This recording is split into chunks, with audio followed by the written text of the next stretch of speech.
thank you so much for joining us again. And always a pleasure. Yeah, it's been since the last episode. Yeah, Dr. Mzembi. Can I call him Doctor? I don't know. Or I call him Water. As you don't know, there was a lot of reflections. People were like, are you for real that Water Mzembi or Dr. Water Mzembi is not really a doctor? So it was something else. And then from there, we were quiet. Silence, yeah. We were silent. What was happening? Well, look, from the start, we've always said to people that we are not in the business of fast journalism. Investigations are naturally slow. They take time and they take money. It's very difficult to go through the process of ticking all the boxes, confirming information, hearing from 3 different independent sources, firming it up, waiting for responses. So they take time. They take time and they take money. But in this instance, it's not that necessarily we didn't have things to go on, but I think a couple of days after our investigation, a colleague, Blessed Mhlanga, was then arrested with regards to something about a press conference that he conducted, where he hosted a former Liberation War hero. I think as we speak, Blessed is in prison. Now, Blessed is neither a friend of the program nor a friend of the organization, but he's a colleague. He's someone we have ample respect for. Our methods aren't similar, our journalism style isn't similar, but in good conscience, we could not release any episodes while this was happening. I think we owe it for the readers to know, but initially I think we had said we'd release episodes on the day after he was scheduled to court. So I think on both of his court appearances, we actually had episodes ready, but we didn't release them because we felt that as journalists, regardless of whatever is said elsewhere, we couldn't in good conscience release episodes when our own colleague had been arrested. It's one thing if the person who was doing the press conference was arrested, the person doing the actual incitement, if you listen to what the state says, or if they'd arrested the publisher, Trevor Ngube, the owner, or if they'd arrested the CEO or whoever. But they've just arrested a junior level reporter who has lots of experience, but in the grand matrix of things, is working for a big company. So, look, to cut the short story shorter, I think we all agreed that we would do a blackout in that period in solidarity with a colleague. It's so disheartening, and journalism should not be criminalized. No. We're just trying to inform the public. Exactly. We're not trying to incite, as they are saying. And yeah, you talked about, we were talking about Dr. Water Mzembi. Yeah. And in the last episode, their names that appeared.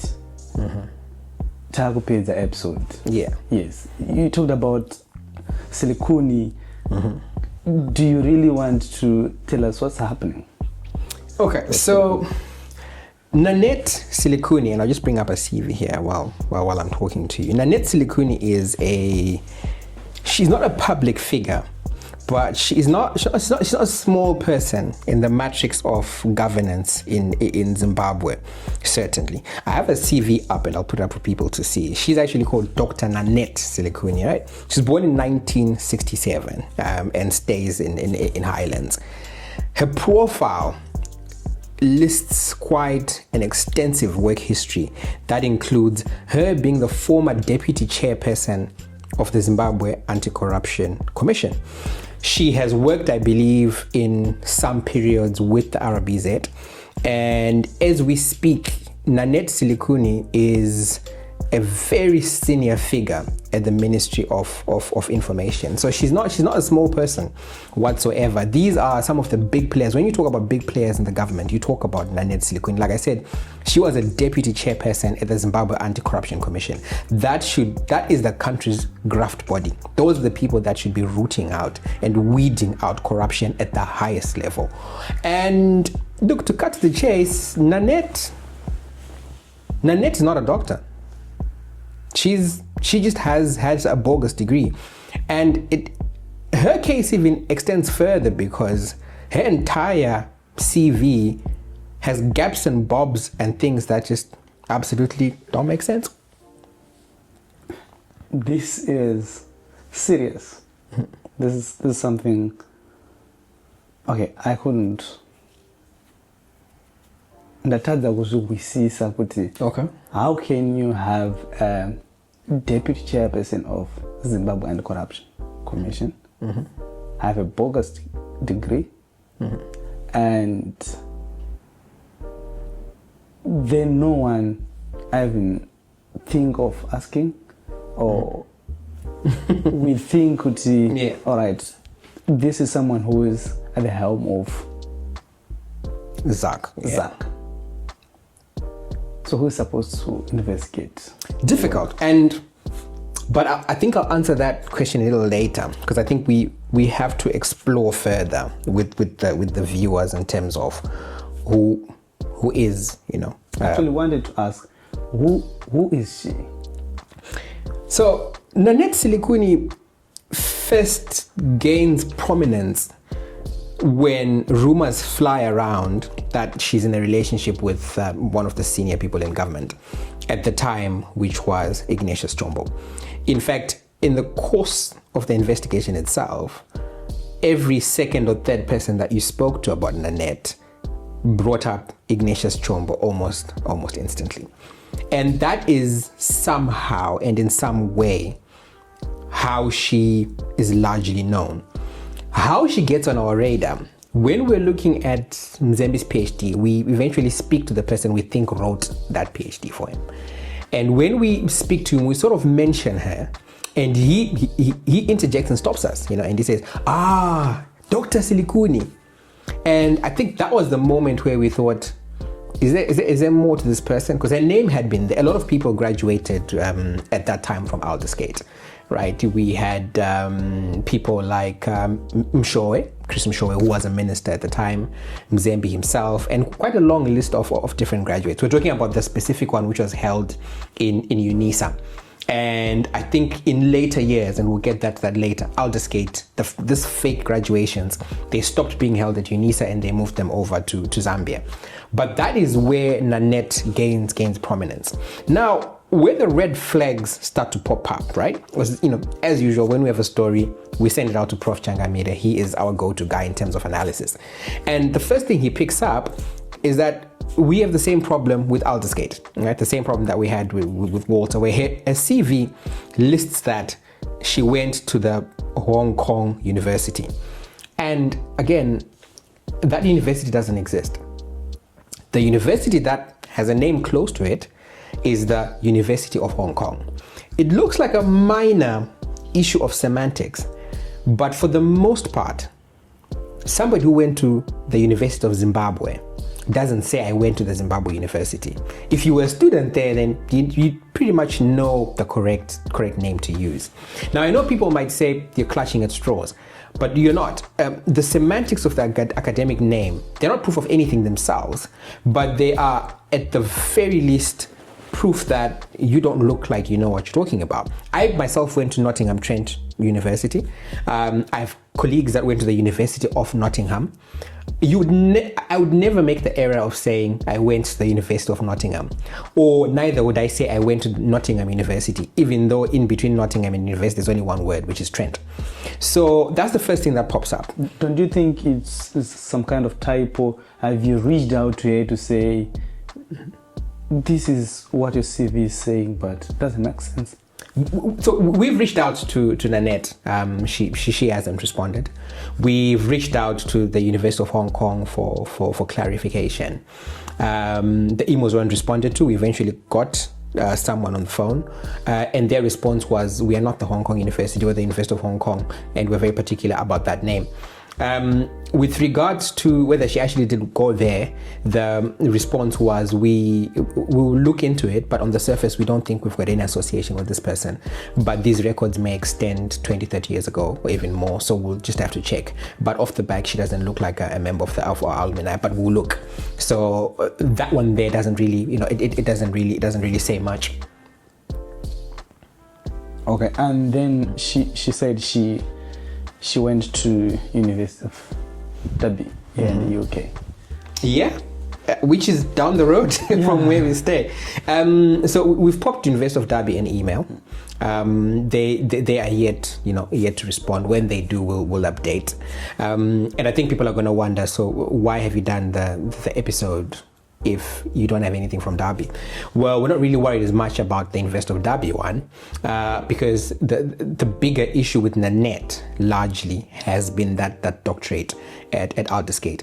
She is a respected figure in government, Nanette Silukhuni, very respected.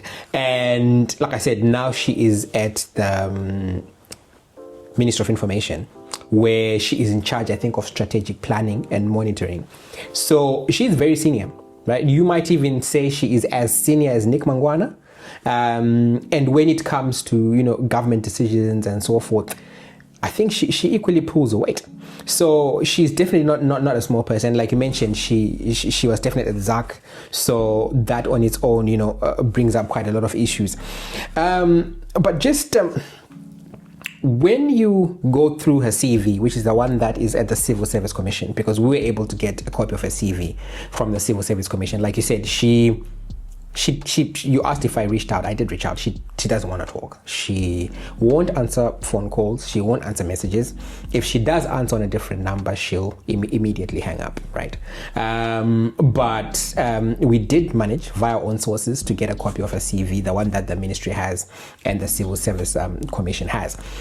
And that on its own brought up quite significant issues there. Now, for her to become a director at the Ministry of Information, Nanette Silukhuni actually doesn't get appointed to it after an employment or a hiring process. There is no vacancy prior to her arriving. It's not advertised. And a senior person within the Ministry of Information tells us that we just woke up and she showed up with her laptop bag and parked her car and said, I'm here to work. And the Ministry of Information then had to move chess pieces around to accommodate her. So you have a person who nobody knows how she's gotten there. There wasn't necessarily any internal hiring process. When you speak to the guys at the Civil Service Commission, they say the instruction came from high above, without necessarily pointing at who. Prior to that, like you said, she was at ZACC. The circumstances of her leaving ZACC are rather muddy and flimsy. We can't get a straight answer. ZACC won't confirm why she was removed, but we just know that at some point she got moved from ZACC and she was sent over to the Ministry of Information. And according to her CV, she has also worked at the Civil Aviation Authority. Right. She also was in charge of, just open a CV here quickly. She also worked at CBZ as an account relationship manager. But there's another problem there. In her CV, the time that she is working full-time at CBZ also lists her as working full-time at ZBC. We put these questions to her about this discrepancy. She didn't respond. But we're running into the same problems of timeline integrity that we ran into when we were looking at Mzembe, and when we're looking at other players that will come up in the next episodes, because obviously this week we're going to do a lot more than just one episode to catch up on the issues that are outstanding.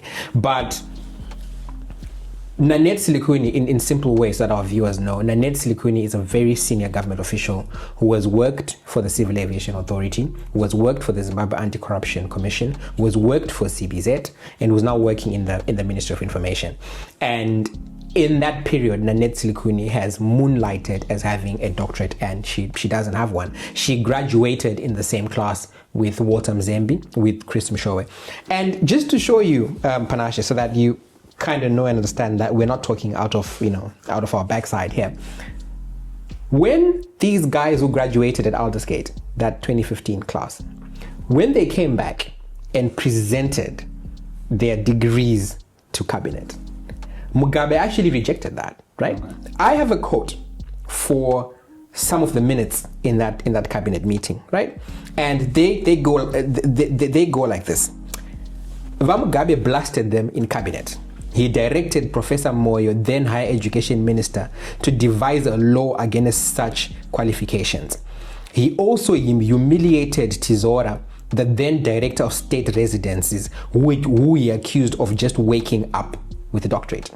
So Mugabe wasn't convinced.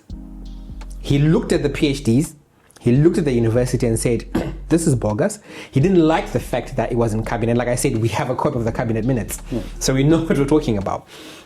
The cabinet secretary at the time also confirms that, there was an issue. But somehow, everybody survived this. We don't quite know how, but Mugabe seemed quite unhappy with it. And there could be a reason, because a very close source of ours, right? Pretty much you could say Robert Mugabe's right-hand man at the time. He then says to us, the irony with this is, within a matter of weeks after Mugabe threw this tantrum about the fake PhDs, the Grace saga begins. And that Grace Mugabe saga taints Zimbabwe's education system in a way that is irrevocable. And I think out of that, he seemed to be indicating that when Grace did what she did, Mugabe immediately lost the locus standi, or he lost the moral high ground to be able to say to his subordinates, you got fake doctorates. But in a nutshell, Silukhuni, Mshowe, Mzembe, the people that graduated in that period, they all have fake PhDs. The difference now, I suppose, which has made this a contemporary story for that, is that Mzembe is in exile in Zambia. Chris Mshowe is dead.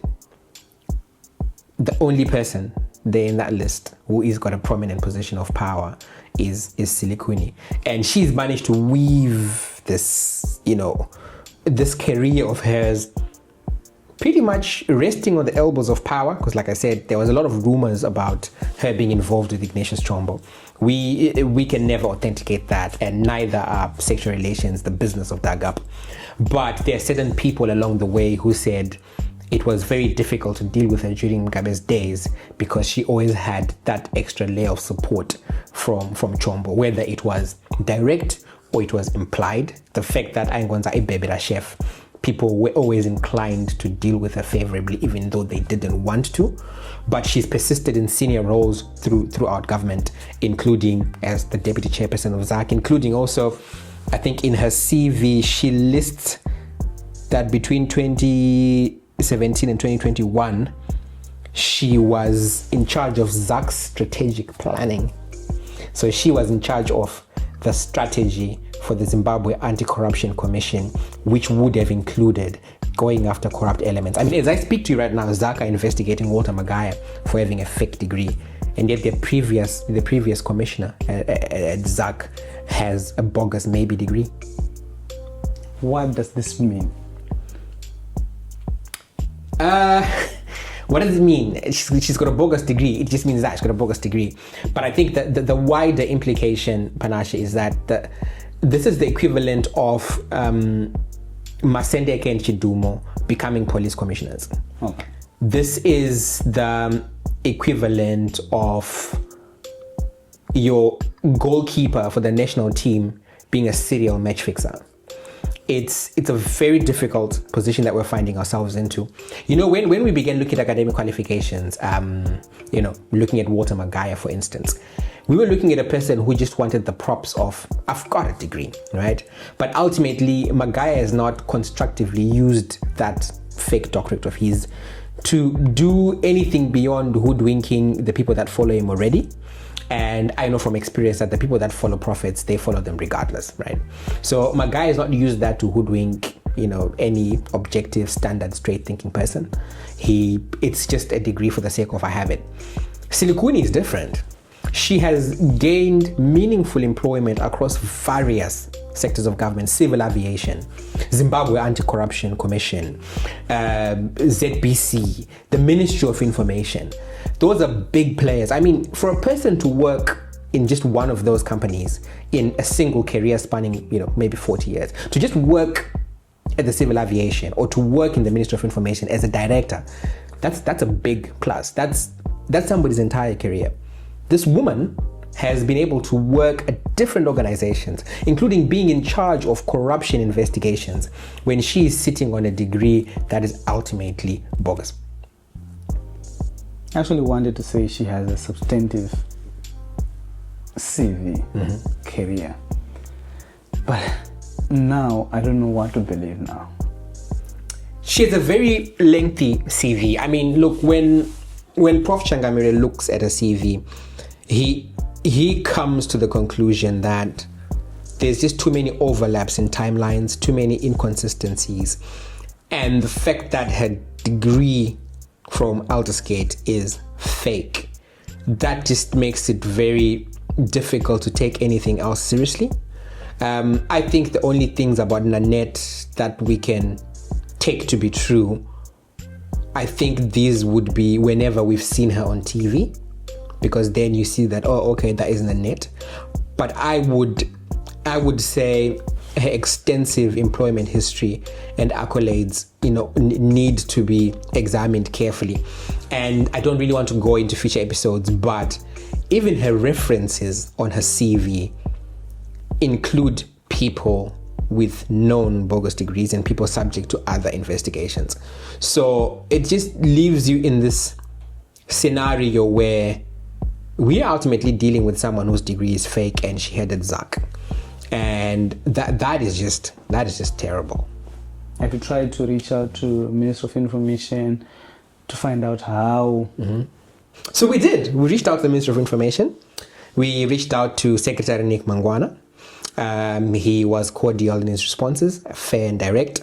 And his response was we needed to speak to the Ministry of Higher and Tertiary Education, and that we also needed to speak to the Public Service Commission, because he's like, look, the ministry doesn't employ these people. So the PSC is where you should probably get your answers from regarding how did she get this job. And then the rest of the questions, you need to address them to the Minister of Higher Education. I quizzed Nick to say, but this is your colleague. How does it make you feel knowing that you're dealing with a colleague with fake papers? And he didn't really have an opinion and said it wasn't his place to comment on that. I can't remember the exact words that he said. I mean, I can pull up his chat if you like on my, and see what he... Yeah, so Secretary Mangwana said, I did not recruit Dr. Silukhuni, so I have no clue how a CV looks like. I don't know whether she got the job in the ministry on the strength of a PhD or not, which answer can only come from the PSC, which is the Public Service Commission. In another response, Secretary Nick Mangwana said, all questions pertaining to fraudulent qualifications should go to the Higher and Tertiary Education Ministry, and all questions around government employees with so-called fraudulent qualifications should go to the employer.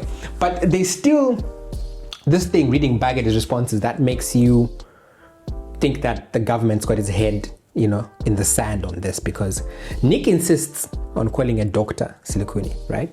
Regardless of everything we submitted to him, that this thing is fake. And Nick Mangwana, as the Secretary for Information, should be able to find this information out very, very easily.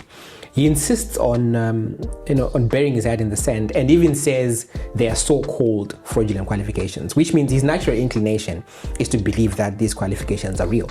But if you put Nanette Silukhuni's name in Google Scholar, there's nothing. So if she's done a study, nobody's ever discovered it. When you put this into ResearchGate, there's nothing. The only place you find some form of papers is academia. And again, it's unrespected little blogs, or at times things that claim to be journals that are not really. So these are things that you and I have found out investigating, largely behind a computer desk and making phone calls. But the Secretary for Information, he didn't want to acknowledge they were fake. He called them so-called fraudulent, and insisted on calling it Dr. Silukhuni. And she's not a doctor. She's not a doctor whatsoever. She has a bogus degree from Aldersgate, which is something quite interesting. We figure out a lot when we're working on these stories, where when it was Mzembe, people within government were very quick to dismiss that. Yeah, definitely, he's not a doctor. Started mocking Mzembe. You go to Silukhuni, they become so-called fraudulent qualifications. Unbeknown to them, I suppose, at the time, that Mzembe and Silukhuni graduate from the same place at the very same time with the very same bogus degree. Oh, interesting. But do we have Silukhuni and Walter alone graduating from this class? I know we talked about Mshowe, but do we have anyone else with an elders get fake qualification? Well, it's not just her. And that's how widespread it is. I think if you just Google Aldersgate University and then you Google Zimbabweans graduating from there, you'll get the shock of your life. But for instance, he's a former Minister of State, I think. His name is Manacho Mtezo. Very popular for having a square head. He as well identifies as Dr. Manacho Mtezo. If I recall correctly, this is what his Pindula lists him as a former ZANU-PF member, expelled in 2016 for joining People First, which was Mjuru's party. At the time, he was the member of parliament for Chimanimani West, and he's the former Minister of State Water Resources and Infrastructure Development for Zimbabwe, and a former member of the ZANU-PF Politburo. So again, that's another member of cabinet, straight up a former member of cabinet, former member of ZANU-PF's Politburo, the highest decision-making body in ZANU-PF outside of Congress. That's Politburo. And he is, again, a former cabinet minister. And he also has a bogus, maybe degree. And there's quite a lot more people, some of them subject to further investigations that need their own entire episode because of the gravity. So, I mean, for instance, with Nanette, we're looking at the fact that someone in the Zimbabwe Anti-Corruption Commission had a fake degree and she was a deputy chairperson and leading ZACC's strategy. Do you know how mind-blowing that is? That the person in charge of the Zimbabwe Anti-Corruption Commission's strategy to root out corrupt elements is themselves a corrupt fraud with a bogus degree. That is mind-blowing. And we then have implications, with other players. Like I said, other players have gone on to become lecturers. Other players have gone on to become cabinet ministers. Others hold senior positions in government. I always say to people, ministers are political appointments. They're there to find ways of marrying the party policies and party resolutions in government. So they're there to put ZANU-PF's development policy forward in government.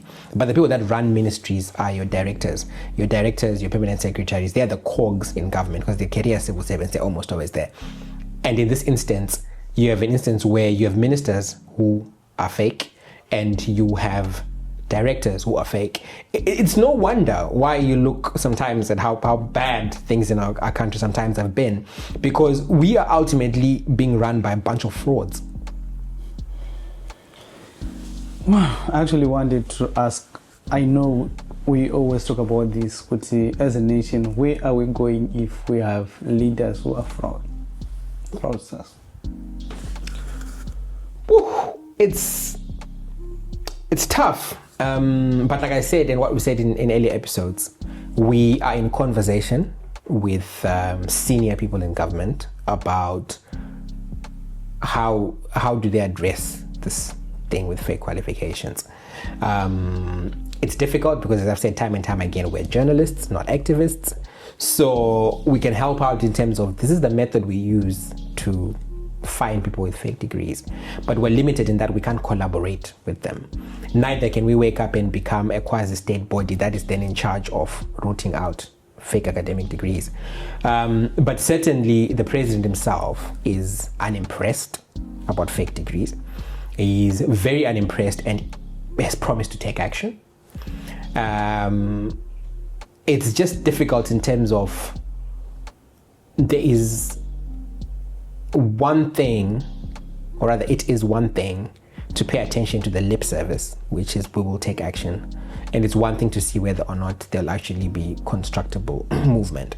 But I mean, I have confidence in one of the people who really wants this rooted out, because he's a straight up person who likes the academia. One thing that I've learned while investigating this is that people don't really understand the use of a PhD, right? In my instance, when I began my PhD journey, it was because I had a topic that interested me. I wanted to contribute new knowledge. I wanted to find out, learn more. In Zimbabwe, we have a rush to get PhDs for the title, and no other use for it except that title. So you find that some people actually get even legitimate ones, but the thinking beyond that did not extend, beyond just getting knowledge. So I've got confidence in our government source because he's a person who believes in the academia, wants to contribute new knowledge. So he probably will keep, will keep pushing to make sure that there's some movement with regard to this. And as you said, it's something being told that we want to root out this, and it's another thing rooting it out.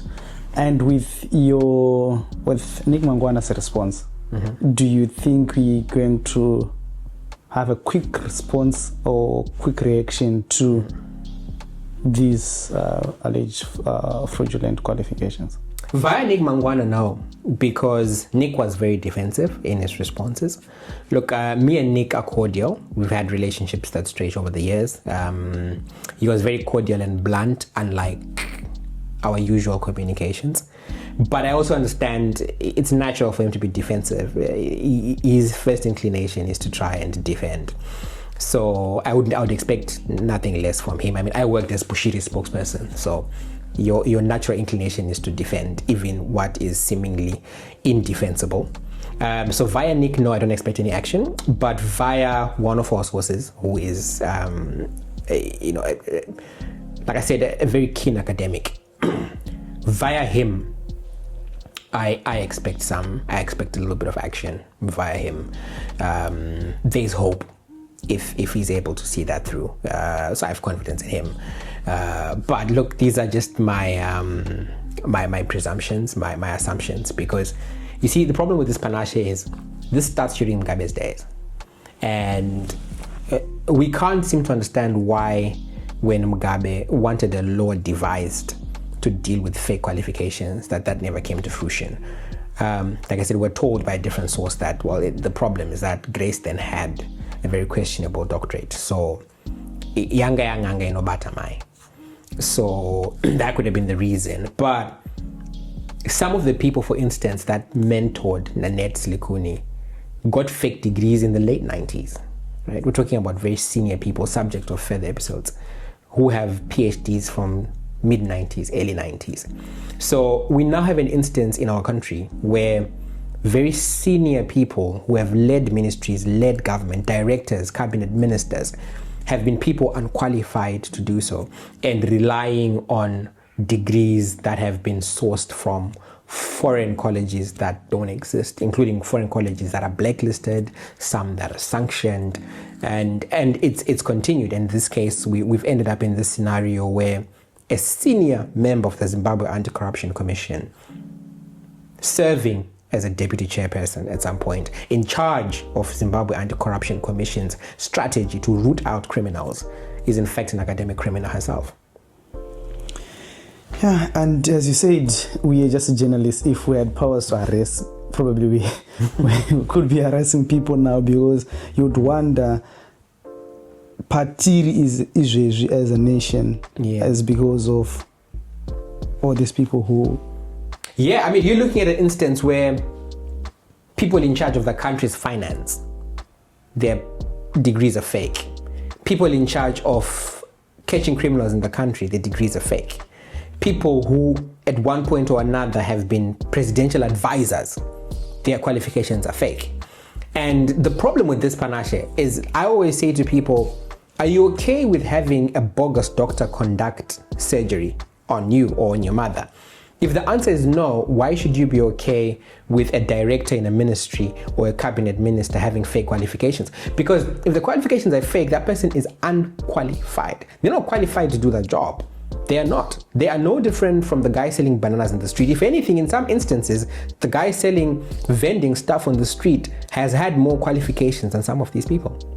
And these are people making decisions on how to... Exactly, they're making decisions. So now look back and you wonder that in instances where, sometimes there are so many policy decisions that are baffling in Zimbabwe. Decisions that you look at and you think, this will do nothing but cause pain, or this will do nothing but backfire. So if you're looking for an answer, there's your answer. If people were wondering, why is the Zimbabwe Anti-Corruption Commission so toothless? Why is ZACC unable to arrest anybody? They get a lot of money, they do a lot of investigations. The investigations seem to go nowhere. Why is it the case? Well, because the person leading strategy for ZACC has a bogus maybe degree. That's why they don't have the qualifications. The academic record is dodgy. Their CV lists universities that are incorrectly named or don't exist.